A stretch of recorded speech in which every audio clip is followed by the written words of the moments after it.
tidak mentransmisikan, tidak melakukan apapun. Tapi nggak apa-apa, silakan saja nanti diikutin dan saya siap menjalani itu dan biarkan publik yang menilai.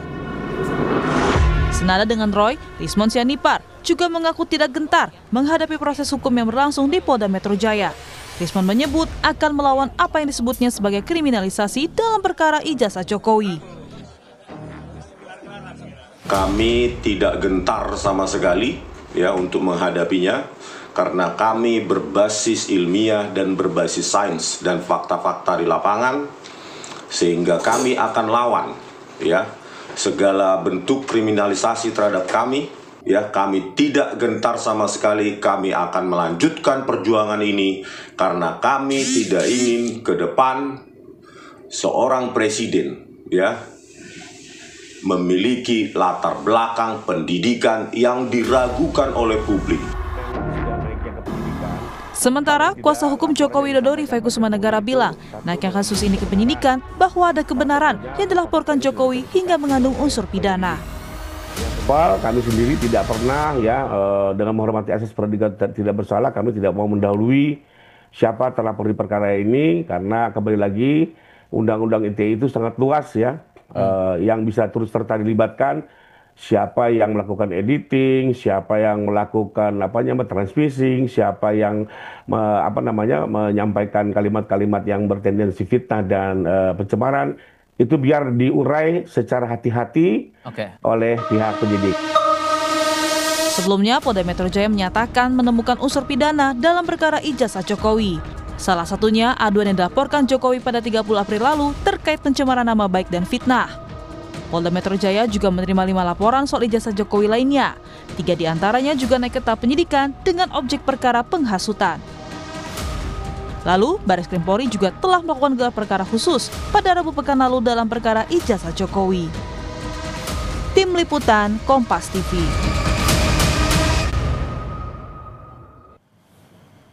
Saudara, perkara kasus ijazah palsu yang dilaporkan Presiden ke-7 Republik Indonesia Joko Widodo naik ke tahap penyidikan. Jokowi bilang ini menandakan adanya kebenaran atas laporannya. Di sisi lain, Roy Suryo CS tak gentar untuk menghadapi pemeriksaan di Polda Metro Jaya. Lalu siapakah yang dibidik polisi menjadi tersangka dalam kasus ini? Benarkah pasal dalam Undang-Undang ITE diklaim Roy Suryo CS dapat menyasar pihak lain? Kita bahas bersama sejumlah narasumber yang hadir melalui sambungan daring. Ada pakar hukum pidana Universitas Jenderal Sudirman, Prof. Hipnu Nugroho. Selamat pagi, Prof. Selamat pagi, Mas Mario, Mas Kusin. Ada juga kuasa hukum terlapor pihak Roy Suryo, yakni Ahmad Kozinudin. Selamat pagi, Bang Ahmad. Selamat pagi. Selamat pagi juga, Prof. Selamat pagi, Mas Mario, semuanya. Dan nanti akan segera bergabung kuasa hukum Jokowi, Rifai Kusumanegara. Selamat pagi, Bang Rifai. Sepertinya sudah bergabung? Sudah, selamat pagi semuanya. Jadi kita lengkap lagi pada pagi hari ini. Salam sehat. Ada Bang Rifai, Bang Ahmad, dan juga Prof. Hipnu. Selamat pagi, Bapak-Bapak. Terima kasih sudah bergabung di dialog Sapa Indonesia Pagi pada hari ini. Prof. Hipnu, saya duluan ke Anda. Bagaimana Anda melihat bahwa sampai saat ini sudah naik penyidikan tapi belum ada tersangka nih, Prof? Ya, kan penyidikan itu kembali terminologi apa sih penyidikan? Ya. Penyidikan itu adalah serangkaian tindakan penyidik untuk mengumpulkan barang bukti guna menentukan tersangka. Ya. Nah, jadi tersangka terakhir. Oleh karena itu, saya kira Polda Metro Jaya mulai hari ini sudah harus mengumpulkan bukti-bukti. Apakah bukti itu bukti elektronik, bukti keterangan, bukti media, termasuk saksi-saksi yang kemarin di tingkat sidik dipanggil, Bang Roy CS, termasuk mungkin Pak Jokowi juga dipanggil kembali untuk pada tingkatan penyidikan. Lah, rangkaian tindakan penyidikan itu menentukan siapa tersangka. Ya. Yang membedakan gini, Mas Mario, kalau ini delik aduan. Absolut, ya, itu sudah pasti ada tersangkanya karena menyeludup orang. Ya. Tapi kalau delik umum belum tentu, masih bisa melebar. Tapi bukan berarti apa yang diadukan, ya, tapi paling tidak sudah ada. Kalau delik aduan bisa menambah, bisa berkurang. Oke, tapi berarti pasti ada tersangka dalam kasus ini ya? Dalam laporan ini pasti ada tersangka berarti menurut Anda ya? Ya, pengadu biasanya sudah dimintai. Siapa kira-kira yang menjadikan, kan ada beritanya kan ya. Itu loh. Nah, itu untuk memudahkan. Itu yang membedakan delik umum dan delik aduan. Ya. Oke, dan dari terlapor yang ikuti rangkaian pemeriksaan kemarin, apakah peluang menjadi tersangka? Ya, itu tergantung dari bukti yang bukan. Makanya di sini nanti bukti-bukti itu berbicara bukti mengarah kepada siapa saja sih yang waktu itu memberikan suatu keterangan yang menyudutkan, yang memberikan berita bohong, yang dan sebagainya. Karena ini kan tindak pidana ini suatu, ya kalau dikatakan sebab akibat ya, sebab akibat dari dugaan kepalsuan, dugaan itu mengakibatkan adanya suatu pencemaran kan gitu. Jadi tidak bisa terpisahkan. Ini suatu rangkaian. Oleh karena itu perdebatannya kemarin Pak Ahmad Khoirul kan, ini gelar perkara dulu, dari dulu diteruskan atau tidak tergantung. Ya. Ini suatu rangkaian, walaupun suatu yang berbeda, tapi tidak bisa dipisahkan. Oleh karena itu mudah-mudahan nanti dalam hal penyidikan ini menjadikan terbuka semua, baik terhadap pencemaran, termasuk ijazahnya diberikan dalam suatu pembuktian dalam pemeriksaan yang bersangkutan. Oke, saya ke Bang Ahmad. Bang Ahmad, klien Anda punya potensi untuk menjadi tersangka dalam kasus ini. Tanggapan Anda seperti apa? Ya. Yang pertama, memang proses penyelidikan ditingkatkan menjadi penyidikan itu kewenangan subjektif aparat penegak hukum, dalam ini polisi di Polda Metro Jaya. Tapi tahapan, proses, dan prosedur dalam peningkatan penyelidikan menjadi peningkatan itu adalah suatu hal yang objektif yang bisa dinilai oleh para pihak, termasuk kita semua rakyat Indonesia. Dan dalam konteks itulah saya menilai ini Polda kebelet ingin memenjarakan orang. Karena demikian, sebagaimana Prof. Ibnu tadi sampaikan bahwa kasus ini tidak bisa dilepaskan dengan dugaan ijazah palsu yang sudah dilakukan prosesnya di Barreskrim Mabes Polri. Dan terakhir, Barreskrim sedang mengadakan gelar perkara khusus oleh Biro Wasidik yang sampai hari ini belum diketahui hasilnya. Semestinya proses ini baru bisa dilanjutkan setelah tegas jelas ada hasil dari Barreskrim Mabes Polri tentang Biro Wasidik, apa hasil dari gelar perkara khusus. Dan kalau kami sih menilai semestinya harus ada dulu putusan pengadilan yang berkekuatan hukum tetap tentang status ijazah Saudara Joko Widodo, apakah hasil atau tidak, baru kita bisa masuk ke pasal pencemaran dan fitnah.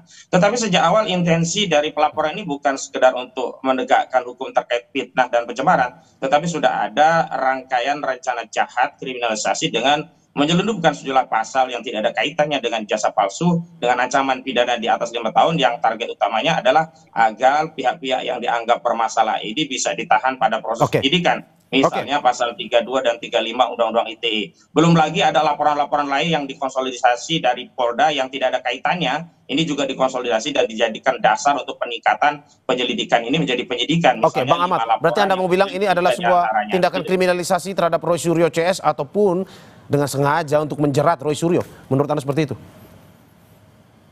Siapa ini? Saya ya? Iya, betul.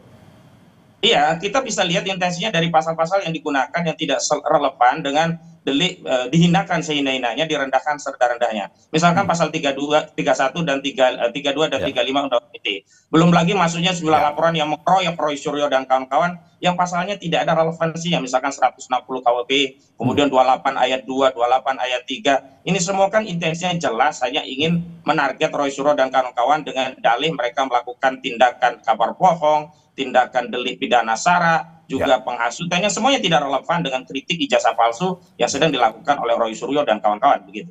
Oke, saya ke Bang Rifai. Bang Rifai, bagaimana Anda melihat tuduhan ini? Ini sengaja katanya mau mengkriminalisasi Roy Suryo dan kawan-kawan. Kembali lagi seperti sejak awal saya sampaikan, di saat tidak lama Pak Jokowi menggunakan upaya hukum untuk mengajukan laporan ke Polda Metro. Tujuan Pak Jokowi tidak lain, pertama ingin memulihkan nama baiknya yang memang sudah mau tidak mau sangat terganggu ya dengan pemberitaan ijazah palsu yang memang tidak hanya dikonsumsi di dalam negeri tapi juga di luar negeri. Mengingat sosial media ini kan juga borderless ya, bisa dinikmati atau dikonsumsi oleh masyarakat di luar negeri. Dan ini juga merupakan sesuatu yang prinsip buat beliau. Lalu kedua, dengan laporannya ini tujuan Pak Jokowi juga agar soal keabsahan ijazah ini juga bisa diuji, ya apakah ijazah ini benar atau tidak, biarlah proses hukum yang menjawabnya.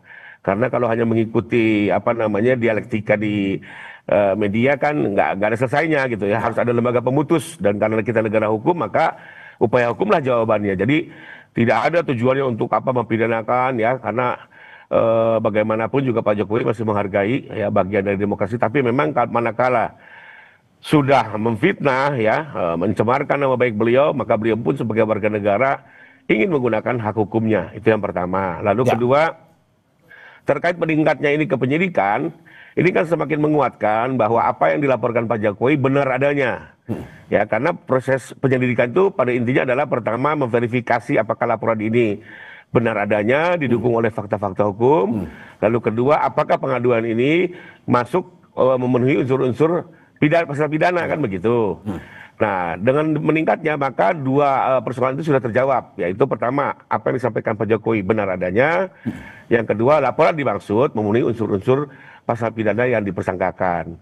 Nah, sementara di tingkat penyidikan sendiri kan nanti masih baru ditentukan siapa saja tersangkanya, ya sampai hari ini kan juga belum tahu siapa tersangkanya.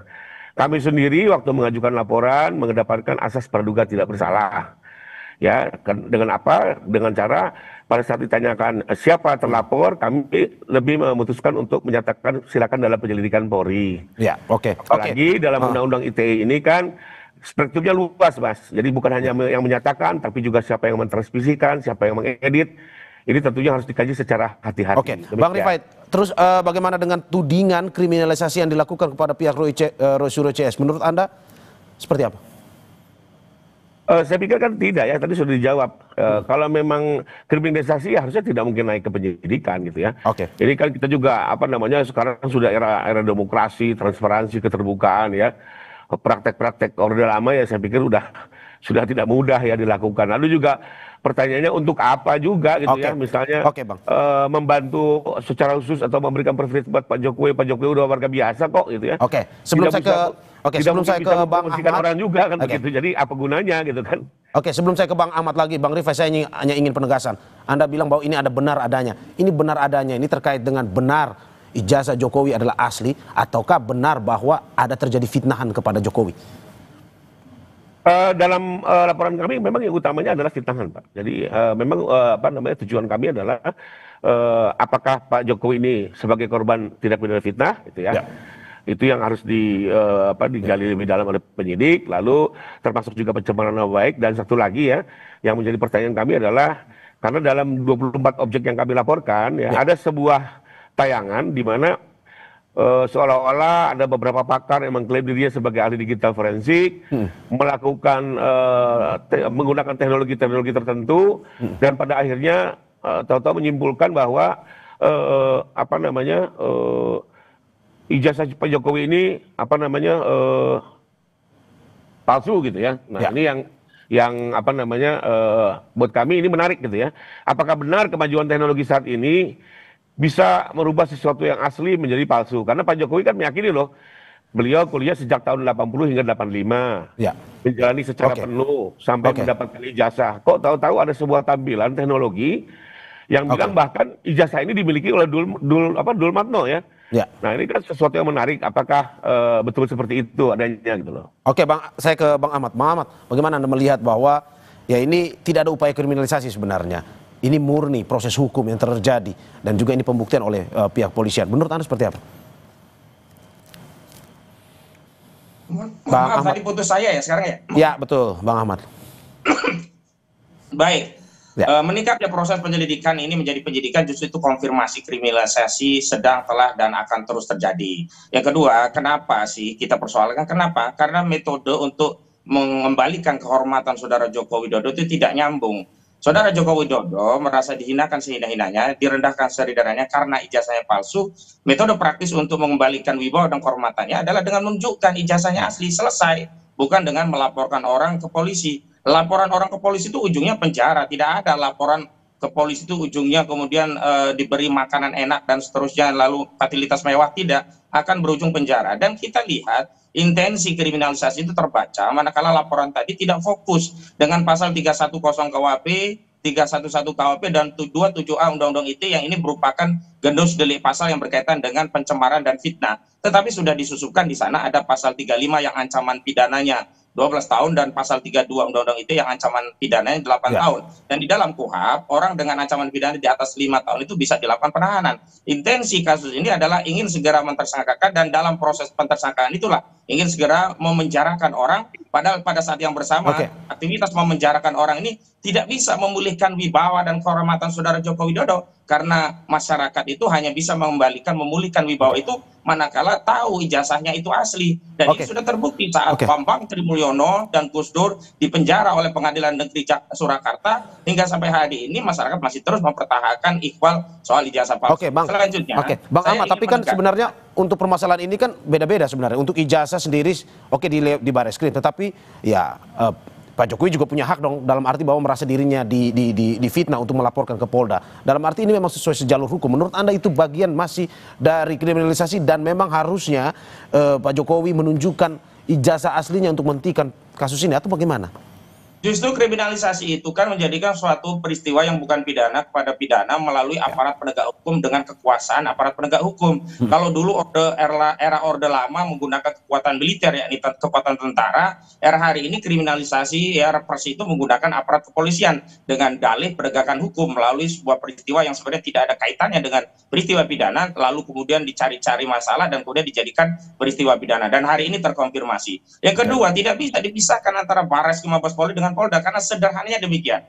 Orang dituduh memfitnah, ijazahnya palsu. Orang dituduh mencemarkan nama baik, ijazahnya palsu. Ya harus dibuktikan bahwa ijazah itu asli. Sepanjang ijazah ini belum dibuktikan asli, maka tidak bisa tuduhan itu dilanjutkan. Nah, tuduhan ijazah ini ya palsu itu bisa dihentikan manakala di Barreskrim dilanjutkan ke pengadilan, dan di pengadilan terdapat kekuatan putusan pengadilan menyatakan ijazah ini absah dan kemudian Jokowi dinyatakan tidak bersalah. Nah, dari putusan itulah baru bisa masuk kepada proses adanya dugaan tindakan fitnah dan juga pencemaran. Dan kalau kita kembalikan kepada dasar-dasar bukti terkait argumentasi ijazah ini bermasalah, kan sudah banyak disampaikan kepada publik tentang masalah-masalah yang ada pada ijazah ini, baik dokumen ijazah serta sejumlah riwayat pendidikan saudara Joko Widodo. Tetapi terkait ijazah ini asli belum pernah ditunjukkan, yang ada hanyalah testimoni yang kita butuhkan saat ini adalah keterangan, bukan keterangan testimoni, bukti. Dan bukti yang paling punya kekuatan dalam masalah ini adalah ijazah asli, dan itu harus ditunjukkan, dan ini yang tidak pernah dilakukan oleh saudara Joko Widodo. Saya ke Prof Ibnu, bagaimana Anda melihat bahwa apakah memang dari bukti-bukti yang diterima oleh polisi memang ini sudah masuk sebenarnya, udah cocok udah kuat untuk masuk ke tahap penyidikan? Karena dari Bang Ahmad, dari kuasa hukum Roy Suryo, mengatakan bahwa ini ijazahnya harus ketahuan asli dulu, tunjukin dulu, baru kita ngomong soal tahap penyidikan ini. Atau bagaimana menurut Anda, Prof Ibnu? Ya, bicara hukum harus ada ujungnya. Ya. Bicara hukum harus pada selesai. Litis finire opertek kan itu. Oleh karena itu, kayaknya ini bagian dari strategi Polda. Yang mungkin terlepas dari Mas Kausin kriminal tidak, tapi sebagai bentuk dinaikkan sebagai pencemaran, tapi juga nanti terkait dengan pembuktian keaslian. Ini yang menarik. Mudah-mudahan penuntut umum pun bisa juga melihat seperti itu, suatu rangkaian tidak terpisahkan. Nah, pertanyaannya apakah iya tidak, tergantung. Nah, kita ada dua dimensi. Ada dimensi yang terkait dengan pembuktian pencemaran, itu bukti-bukti yang diajukan Pak Jokowi. Tapi juga pembuktian pencemaran juga harus dilakukan dengan keaslian dulu, suatu yang tidak terpisahkan. Nah, di sini masih ada dua tahap di pemeriksaan di nanti kejaksaan. Benar nggak seperti ini bisa dilakukan? Kan gitu, misalkan seperti itu. Harus dua-duanya bisa jadi. Demikian juga nanti di persidangan, bisa nggak dilanjutkan? Bisa juga tidak. Ini saya kira problem masih panjang. Jadi usaha-usaha apa yang dipikir Mas Kausin kemudian dan sebagainya itu masih panjang, yang kemungkinan masih juga debatable. Prof. Tapi juga sebagai alternatif penyelesaian tepat gitu. Prof. Tapi menurut Anda, apakah dengan naik ke penyidikan, polisi saat ini sangat yakin bahwa yang dipegang oleh polisi adalah ijazah asli Jokowi sehingga mereka berani naik ke penyidikan? Ya, polisi bertindak atas nama subjektif yang objektif. Subjektif kaitannya mewakili negara, mewakili masyarakat, objektif hukumnya. Dalam hal sampai detik ini, polisi subjektif bahwa ijazah itu asli. Karena berdasarkan gelar perkara. Walaupun tadi Mas Kausin gelar perkara kedua harusnya segera disampaikan itu sebagai transparansi, sudah ramai seperti itu nggak disampaikan. Berarti masih kita akui bahwa iya jelas itu masih asli. Kan itu. Konsep asli itu makanya dinaikkan sebagai bentuk pencemaran nama baik. Itu yang tidak terpisahkan. Prof, kalau apakah tidak asli agak sulit. Dan apakah memang harus ditunjukkan ijazah ini ke publik? Nah, dalam hal kaitannya di pemeriksaan peradjudikasi, kaitannya dengan penyelidikan, bisa iya, bisa tidak. Tapi kalau sudah masuk adjudikasi, apalagi pemeriksaan persidangan, apalagi pemeriksaan di tingkat penyidikan, mau tidak mau harus diberikan. Karena itu bagian dari untuk membuktikan hak bahwa betul atau tidak, bahwa terhadap ijazah itu disepertikan. Karena objeknya ijazah sebetulnya. Ijazah berimplikasi pada pencemaran, berimplikasi pada berita bohong, berisi dan sebagainya, ini masalahnya. Nah, itu yang menjadikan objek primer dulu, yang kemudian saya kira nanti pasti Polri akan melihatkan gimana Pak Jokowi diperlihatkan di sini kan. Oke, Anda mau bilang bahwa nanti di persidangan kita semua akan melihat, termasuk dengan tim Roy Suryo CS ini akan melihat ijazah asli Presiden Jokowi ya? Iya, apalagi di persidangan. Kan Pak Jokowi sudah menyampaikan, nanti bisa disampaikan gitu. Oke, saya ke Bang Rifai. Bang Rifai, bagaimana dengan tim kuasa hukum Pak Jokowi? Apakah siap nantinya melihat keinginan publik, termasuk juga dari Roy Suryo CS ini, yang mengatakan bahwa harus tunjukin dong ijazahnya? Apakah dari pihak kuasa hukum siap untuk memperlihatkan secara luas, secara publik, ijazah asli Presiden ke-7 Republik Indonesia Joko Widodo? Tapi sebelum Anda menjawab, kita saksikan jeda berikut.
Terima kasih, masih di Sapa Indonesia Pagi bersama saya Mario Sarong dan sejumlah narasumber saya. Ada pakar hukum pidana Universitas Jenderal Sudirman Prof. Hipnu Nugroho, kuasa hukum terlapor pihak Roy Suryo yakni Ahmad Kozinudin, dan juga kuasa hukum Presiden ke-7 Republik Indonesia Joko Widodo Rifai Kusumanegara. Saya ke Bang Rifai. Bang Rifai, bagaimana Anda melihat tuntutan bahwa jika persidangan nanti sudah seharusnya ijazah asli itu ditunjukkan ke publik ataupun di persidangan? Menurut Anda seperti apa? Pertama, sesuai apa yang pernah disampaikan oleh Pak Jokowi, ya bahkan di depan media secara langsung, bahwa tentunya manakala diminta dalam proses penegakan hukum, beliau akan menyerahkan, tidak hanya menunjukkan loh, menyerahkan ya kepada penegak hukum, baik ya, apakah diminta oleh polisi ataupun oleh hakim dalam persidangan. Ya. Dan itu sudah dibuktikan ya, pada saat pertama kami membuat LP di Polda pun kami diminta menunjukkan, kami tunjukkan. Lalu pada saat diperiksa sebagai terlapor di Barreskrim juga tidak hanya menunjukkan, kami menyerahkan, disimpan hampir 3 minggu lalu dilakukan lapor ya. Jadi pada intinya kita tentunya kooperatif dan siap terbuka. Bahkan juga pernah di kediaman beliau kan dengan beberapa media, wartawan media mainstream beliau berikan juga, beliau tunjukkan. Nah cuma memang intinya adalah ya beliau juga tidak mau seenaknya orang ngomong tunjukkan lalu tunjukkan gitu. Memang siapa gitu kan. Orang juga harus tahu diri gitu loh. Dalam kepentingan apa? Anda siapa kan begitu. Tolong juga dilihat hubungan hukumnya kan begitu. Apalagi ada 2 undang-undang juga yang melindungi kami untuk tidak ada kewajiban hukum kami untuk sekedar menunjukkan siapapun diminta orang ya. Termasuk nanti dalam persidangan ya, manakala perkara Polda melaju, kalau tidak salah saya dapat info juga akan dilakukan lapor ulang ya. Dan tentunya kami akan serahkan, dan manakala nanti disita untuk ditunjukkan di sidang tidak ada masalah. Ya kami akan kooperatif ya. Lalu kedua tadi saya mau komentar sedikit nih dari kuasa hukum TPAI terkait bahwa kriminalisasi. Menurut saya iya gitu ya, kalau Pak Jokowi dilaporkan itu bukan kriminalisasi.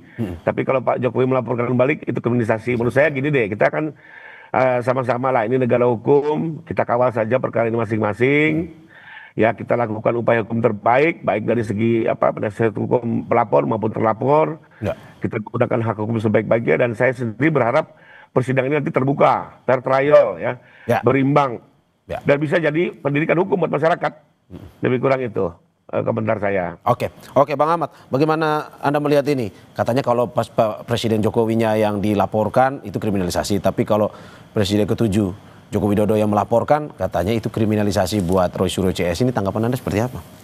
Sederhana saja, kalau penyidik atau penegak hukum itu memproses 2 laporan secara imbang, maka tidak ada kriminalisasi. Ini kan faktanya, Dumas TPUA, hanya Dumas loh tidak jadi LP, tidak diterima LP, itu tidak dilanjutkan, sementara Saudara Jokowi 30 April langsung menjadi LP dan sampai hari ini akhirnya ditingkatkan menjadi penyidikan.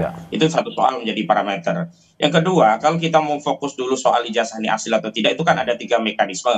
Melalui PT-UN, melalui perdata, dan melalui pidana. Melalui PT-UN tidak mungkin karena basicingnya sudah lewat 90 hari. Melalui perdata selalu saja ya di NU, dan kemarin di Surakarta akhirnya di NU, sehingga tidak bisa masuk untuk melihat ijazah karena apa? Dihentikan, belum sampai pokok perkaranya. Dan kalau melalui pidana, yang paling fair itu dengan pasal 263 KUHP.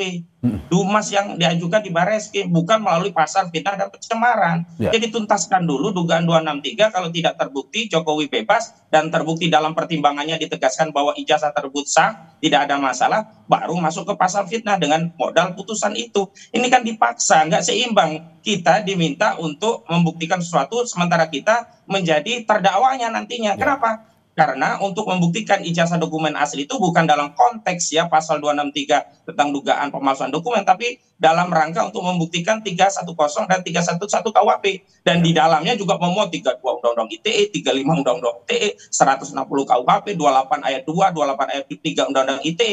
Ini kan intensinya kelihatan jelas. Kalau tadi loh persoalannya hanya soal ingin mengembalikan marwah wibawa, ya udah nggak usah pakai pasal 35, 32. Fokus saja 311, 310. Kan itu laporan Saudara Jokowi, ada pasal 35 yang ancamannya 12 tahun, ada pasal 32 yang ancamannya 8 tahun. Ini kan intensinya jelas mau menjarain orang. Kalau memang targetnya mau menjarain orang, itu kan sudah dilakukan juga terhadap Gus Dur. Dan persoalannya kan di Gus Dur, sidang selama 6 bulan saya hadir, itu ijazah kan juga nggak pernah dihadirkan gitu loh. Apakah iya sekarang mau memperlama persoalan ini kalau memang ada asli dengan menunjukkan ijazah, itu juga selesai dengan dalil tidak punya kewenangan dan sebagainya. Ada hubungan hukum warga negara dengan Presiden ke-7.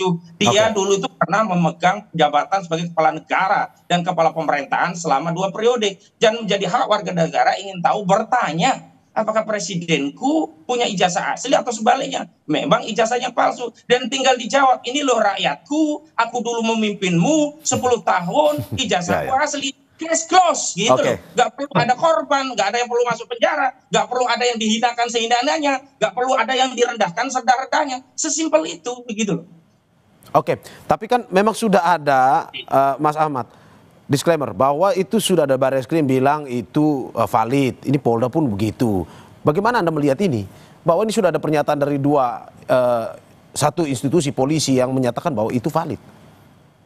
Sepanjang tidak ada perdebatan sengketa terkait apakah absah atau tidak dokumen ini, sebenarnya otoritas UGM pun cukup. Tapi hari ini kan dipersoalkan. Kalau ada persoalan hukum, maka otoritas yang paling berwenang untuk menentukan satu sengketa antara para pihak ini ya putusan pengadilan. Dan ingat, putusan pengadilan itu tidak hanya putusan judek faksi tingkat pertama, tapi harus judek juris tingkat Mahkamah Agung. Artinya harus berdasarkan putusan pengadilan yang berkekuatan hukum tetap. Maka di situ tidak ada lagi perdebatan. Kalau hari ini, mohon maaf, kalau versi Bareskrim, dulu kasus Joshua Huta Barat versi Bareskrim seperti apa? Ternyata waktu diperiksa lebih lanjut berbeda. Dulu versi-versi penyidik dari kasus Vina Cirebon seperti apa? Ternyata kenyataannya berbeda. Karena itu hari ini kita tidak sedang mempersoalkan daripada kelembagaan dari institusi Polri, tetapi pada proses, tahapan, prosedur, serta berbagai tindakan institusi penegak hukum kita yang harus kita kontrol. Dan saya sekali lagi mau konfirmasi, memang Saudara Joko Widodo bukan lagi presiden hari ini, tetapi naiknya kasus ini menjadi LP langsung diterima di 30 April, sementara Dumas nggak pernah naik-naik, lalu hari ini naik menjadi penyidikan, itu menjadi bukti bahwa Saudara Joko Widodo meskipun sudah purna tugas, tapi kekuasaannya masih melingkupi seluruh aparat. Karena itu saya tidak percaya kasus ini sebelum Kapolrinya diganti. Karena apa? Kapolrinya itu dulu yang melantik adalah Saudara Joko Widodo. Secara bahasa Jawa saja pasti ewo-ewo, apalagi kalau sudah banyak hal-hal yang diberikan oleh Saudara Joko Widodo kepada Listio Sigit Prabowo. Karena itu, kalau ingin kepercayaan publik terhadap masalah ini bisa kredibel gitu ya, harusnya transparan. Nah, ini Polda mengulangi yang di Bareskrim ya, gelar perkara nggak ngajak para pihak saja dipersoalkan dengan gelar perkara khusus. Hari ini gelar perkara sepihak, kamu nggak pernah dilibatkan. Dan laporan awal Saudara Jokowi, ini buktinya cuma apa? Fotokopi. Mana mungkin kemudian masyarakat melihat ini tidak ada kekuasaan yang bermain di sana. Soal bahwa ada bantahan-bantahan itu silahkan saja, dan saya juga membalikan tafsiran-tafsiran tentang ada tidaknya kekuasaan bermain, ada tidaknya kriminalisasi dalam kasus ini kepada seluruh masyarakat. Demikian. Bang Rifai, bagaimana Anda melihat bahwa sebenarnya kalau dari kuasa hukum Roy Suryo dan teman-teman bilang, ya sudah tunjukin saja ijazahnya, tidak perlu sampai melaporkan terkait dengan laporan teman-teman ini. Menurut Anda seperti apa? Ya, masalahnya kan tidak sesimpel itu. Contohnya, kita lihat sendirilah UGM sendiri sebagai lembaga yang memiliki otoritas sudah memberikan statement resmi ya secara terbuka, ya bahkan disaksikan oleh teman-teman alumni gitu ya. Sudah menjelaskan ijazah itu asli, kan tidak selesai gitu loh. Memang tujuannya kan bukan itu gitu ya, tidak hanya sekedar memverifikasi, ya tapi memang ini kan ingin terus diangkat menjadi isu politik ya. Dan kita sudah melihat itu ya, sekalipun kami orang hukum juga, tim kami juga ada tim politik juga yang memberikan masukan-masukan ya, tentunya tidak senaif itulah gitu ya. Kedua, pertanyaannya kalau ditunjukkan nih, apakah sekarang mata kita bisa melihat membuktikan ini asli atau tidak? Tentunya kan tidak kan. Kembali lagi apa? Laboratorium forensik yang menentukan. Ya, jadi ini sebenarnya kalau saya sih di awal dulu menyebutnya di jebakan Batman gitu ya. Ditunjukkan, nanti difoto, setelah difoto dikaji lagi secara digital forensik, yang memang sebenarnya nggak bisa gitu ya. Beberapa ahli juga sudah didengarkan, bukan hanya di mana-mana, di media banyak ahli digital forensik sudah banyak bicara bahwa memang untuk bukti ijazah itu harus secara forensik konvensional, tidak bisa dengan digital forensik. Karena apa? Seperti contoh uang palsu ya, uang palsu dengan uang palsu yang kita foto. Untuk menguji keaslian uang palsu kan tentu harus dilihat jenis kertas, jenis tinta, jenis benang pengaman. Itu semua kan bisa dilihat manakala diperiksa secara analog. Dari foto tidak akan terlihat jenis kertasnya seperti apa, jenis benang pengamannya. Jadi kembali lagi saya sih tidak melihat ada urgensi ya. Bahkan dengan permintaan-permintaan yang tidak berdasar ini, tentunya kami ya kembali saja kepada koridor hukumnya. Apakah ada kewajiban hukum kami untuk menunjukkan? Kalau tidak ada, ya kita tunggu perintah hukum dari pengadilan. Lalu kedua, sebenarnya kalau menurut hukum ini sudah final soal keaslian ini ya. Dengan pemeriksaan lapor ini sudah selesai bahwa itu asli, identik ya, dikuatkan lagi dengan keterangan UGM. Sebagai ilustrasi mungkin gini lah, dalam kasus kematian ya, kematian itu kan dijawab dengan otopsi, selesai. Tidak perlu putusan pengadilan yang menyatakan betul orang itu mati, tidak. Pengadilan itu hanya menentukan dua: satu, siapa pelakunya; dua, menjatuhkan pidana pembunuhan, ya, penghukuman gitu ya. Tapi bahwa kematian ini apakah perlu dinyatakan oleh hakim? Tidak juga gitu ya. Karena kematian itu cukup dinyatakan oleh otopsi ya. Hakim sendiri nggak punya kewenangan untuk menentukan betul orang ini sudah mati secara kedokteran gitu ya. Termasuk juga soal laboratorium forensik ini sebenarnya sudah selesai.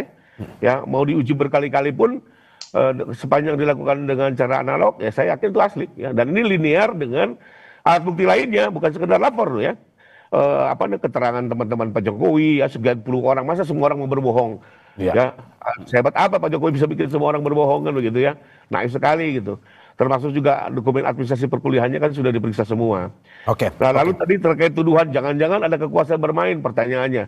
PN Solo ini baru menyatakan gugatan itu NO. Apakah ada kaitannya Kapolri dengan PN Solo gitu ya? Kan nggak ada hubungannya. Itu kekuasaan yudikatif yang terpisah ya. Jadi kembali lagi ya soal bahwa tentunya pihak terlapor akan selaku melakukan berbagai upaya untuk melakukan pembelaan, kami hargai karena kami juga sering di posisi itu ya. Tapi kembali lagi litis finiri operated ya, sesuai yang disampaikan Prof. Semua harus ada akhirnya, publik juga ingin dapat kepastian. Saya ke Prof Ibnu. Prof Ibnu, bagaimana Anda melihat perdebatan ini? Satu sisi ya tidak perlu harus menunjukkan secara langsung, ada ranah-ranahnya, ranah hukum untuk menunjukkan ijazah Jokowi. Tapi di satu sisi dari Rosyuri CS sudah ini perlihatkan dong untuk menghentikan kriminalisasi yang dianggap seperti itu. Menurut Anda seperti apa? Iya, ada dua dimensi ya menurut saya. Ya. Kalau bisa lebih cepat lebih baik kan gitu. Lebih cepatnya apa? Lebih cepat nih? Iya, karena ini kan delik aduan. Iya. Delik aduan itu semua tergantung pada pengadu. Ya. Jadi kalau Pak Rifai, Pak Jokowi itu sudah mencabut, sudah selesai kan gitu loh. Dengan catatan sudah menerima, clear, tidak ada masalah, selesai, nggak usah sidang. Iya. Itu delik aduan. Dan nanti di tingkat penyidikan penuntutan pun juga masih bisa cabut. Nah, pertanyaan yang kedua, kalau Mas Maksudin itu masih panjang, lah disitulah nanti uji forensik rame. Karena ilmu forensik itu adalah ilmu bantu. Ya. Ilmu bantu untuk menjelaskan. Siapa yang menilai, itu komprehensif nanti. Ya. Karena sarjana hukum, Pak Rifai hukum, Pak Oni hukum, hakim hukum nggak bisa menilai identik atau tidak betul-betul ahli. Oleh karena itu, kalau memang nanti sampai pada titik tadi Mas Kaisudin pengadilan negeri banding kasasi, itu harus mungkin ada ahli yang independen, mungkin pertanyaan seperti itu. Yang independen yang melihat secara objektif terhadap nilai hasil forensik yang paling pasti juga betul Pak Rifai berkaitan dengan bukti lain, berbukti lain, dan bernilai terhadap keterangan-keterangan lain. Jadi tidak bisa berdiri sendiri bukti forensik ini. Ini kalau seandainya jalan. Tapi mudah-mudahan tidak lah. Selesai, close, damai, dicabut begitu. Prof Ibnu, menurut Anda masih ada kesempatan untuk akhirnya ini tidak menghukum orang, dalam arti mungkin saja ada dari pihak yang minta maaf atau dari Pak Jokowinya yang mencabut laporan, masih ada walaupun sudah naik ke tahap penyidikan? Ya, masih ada karena delik aduannya absolut. Oleh karena itu nanti seandainya nanti di penyidikan dipertemukan oleh Polda, ini loh ijazahnya, ini loh Pak Kaisudin, ini loh Mas Roy dan sebagainya. Oh asli ya sudah minta maaf. Clear. Kemarin kalau nggak salah dari teman-temannya klien Pak Kaisudin, kalau sudah tunjukkan selesai kan cabutlah. Itu suatu yang baik. Jadi jangan berlarut-larut. Ini yang menjadikan suatu alternatif penyelesaian bisa panjang, bisa singkat. Semuanya tergantung Pak Rifai dan Pak Kaisudin ini apa yang akan dilakukan nanti. Saya ke Bang Ahmad. Bang Ahmad, bagaimana Anda melihat ini? Apakah memang Anda tetap ingin terus pada akhirnya ya sudah ini kita damai saja, biar tidak naik tahap penyidikan, ataukah Anda bersama klien-klien Anda, Rosyuri CS ini, ya sudah kita tak gentar lah, kita hadapi di persidangan? Ya, kalau soal kami itu kan di Bariskim kami sudah pada posisi tidak berdaya, karena pertama laporannya juga dianggap dumas, kedua sudah dihentikan. Nah harapan paling tinggal satu, gelar perkara Biro Wasidik itu, tapi ketika penyelidikan di Polda ini dinaikkan jadi penyidikan, kami kemudian punya kesimpulan, apa yang akan dilakukan Biro Wasidik akhirnya akan melegitimasi apa yang sudah diumumkan oleh Baris Krim Mabes Polri tentang penghentian penyelidikan dugaan pidana dokumen palsu Jokowi. Nah yang kedua, saya juga agak khawatir karena apa? Karena laporan ini kan tidak hanya subjektif oleh Joko Widodo, ada laporan-laporan lain yang kemudian ikut wong legan golek momongan ini, hiruk pikuk dalam kasus ini. Saya khawatirnya nanti Jokowi mencabut dengan narasi kami sebagai orang yang punya sikap negarawan, tidak perlu kegaduhan, mencabut. Nah setelah itu selebihnya ya silahkan para pihak. Akhirnya yang maju adalah buzzer-buzzer yang bikin laporan. Kalau misalkan pihak tidak akan selesai meskipun saudara Jokowi sudah mencabut laporannya dengan dalih bahwa yang dilaporkan oleh buzzer-buzzer yang lain itu adalah delik umum. Bang, kalau misalkan pihak dari pihak Jokowi tidak mencabut, apakah apakah Anda siap untuk terus atau berdamai? Oh iya iyalah, karena nggak ada pilihan. Karena kita juga ingin agar saudara Joko Widodo juga diperiksa. Saya yakin ya pemeriksaan di luar dengan saat di persidangan itu berbeda. Karena kami bisa bertanya tentang banyak hal, tentang banyak soal kredibilitas orang Joko Widodo. Sehingga kenapa sih hari ini Joko Widodo menyatakan asli masyarakat tidak banyak percaya? Itu berkaitan dengan kredibilitas seorang Joko Widodo. Dan hari ini kalau kita bicara tentang kebohongan apakah mungkin? Nah, saya meminjam istilah Rocky Gerung ya kekuasaan itu paling otoritatif untuk menciptakan kebohongan yang akan ditunduk atau ditindaklanjuti oleh seluruh aparat negara. Hari ini kan semua udah kadung nyemplung, emang problemnya di situ. Semua sudah kadung nyemplung, MPR kadung nyemplung, DPR kadung nyemplung, partai sudah kadung nyemplung 10 tahun diam saja. Nah, tiba-tiba ada bukti yang bisa mengembalikan persoalan ini pada persoalan lampau Gus Nur, itu yang menjadi soal saya kira. Bukan masalah Jokowi tidak mungkin berbohong soal ijazahnya. Begitu. Saya ke Bang Rifai. Bang Rifai, bagaimana Anda melihat ini kalau misalkan pada akhirnya minta berdamai, apakah dari pihak Jokowi mungkin terketuk hatinya untuk berdamai, ataukah ya sudah lanjut terus saja kita? Sebagai advokat ya kami juga tentunya terikat pada kode etik di mana setiap advokat itu juga harus mendorong atau paling tidak jangan menghalangi niatan untuk berdamai ya, karena itu sesuatu yang diatur di kode etik dan kami juga tentunya akan menaati itu. Nah, kedua, waktu ini fakta ya, jadi waktu beliau menandatangani surat kuasa, beliau secara langsung bertanya kepada saya, ini kalau nanti dalam perjalanan dicabut bisa nggak? Saya langsung menjawab pertanyaan beliau. Pertama, Pak, ini ada delik aduan. Delik aduan itu kapanpun juga Bapak bisa cabut. Sekalipun ada juga pasal-pasal yang bersifat delik umum. Hari ini kita mengenal restoratif justice ya, di mana bisa saja ini perkara dihentikan sepanjang disepakati oleh para pihak. Karena itu syarat dari restoratif justice. Nah, jadi kalau saya lihat sih niatan itu ada, tapi kembali lagi, apakah sekarang beliau masih membuka diri ya? Saya belum konfirmasi ke beliau ya. Intinya sih waktu kemarin statement terakhir beliau kan sebenarnya dengan kata kasihan itu kan sebenarnya beliau sendiri juga tidak menginginkan, tapi karena ini terus ya tidak berhenti, karena kami juga sudah memberikan somasi terbuka 2 kali ya. Dan ya sekarang juga kalau kita lihat kan responnya bukan semakin baik ya, tapi semakin keras. Tapi ya kembali lagi lah. Berarti dari pihak ya. Bang, berarti dari pihak dari Pak Jokowi sendiri sebenarnya ya mau berdamai sebenarnya, seperti yang Anda sampaikan tadi. Sempat bertanya itu faktanya di saat penantang surat kuasa ya, itu sekitar 3 bulan yang lalu ya. Lalu juga waktu itu kan silakan bikin dulu somasi terbuka, mudah-mudahan berhenti Mas, aku juga nggak mau hiruk pikuk gitu ya. Nah, tapi kenyataannya kan terus berjalan sehingga pada akhirnya beliau memutuskan untuk menggunakan upaya hukum. Tapi ya waktu menggunakan upaya hukum kembali lagi ada pertanyaan seperti itu. Ya saya kembalikan ke beliau lah, keputusan di tangan beliau. Kami sebagai advokat hanya bertindak untuk dan atas nama ya. Oke, kita tunggu terus perkembangan dari kasus ijazah Jokowi ini. Terima kasih Pakar Hukum Pidana Universitas Jenderal Sudirman, Prof. Hipnu Nugroho, kuasa hukum terlapor pihak Roy Suryo yakni Ahmad Kozinudin, dan kuasa hukum Presiden ke-7 Republik Indonesia Joko Widodo, Rifai Kusumanegara. Terima kasih Bapak-bapak atas apa yang disampaikan. Terima kasih semua. Sehat-sehat selalu. Mas Ahmad. Ya, sama-sama Bang Rifai, Prof. Hipnu. Amin.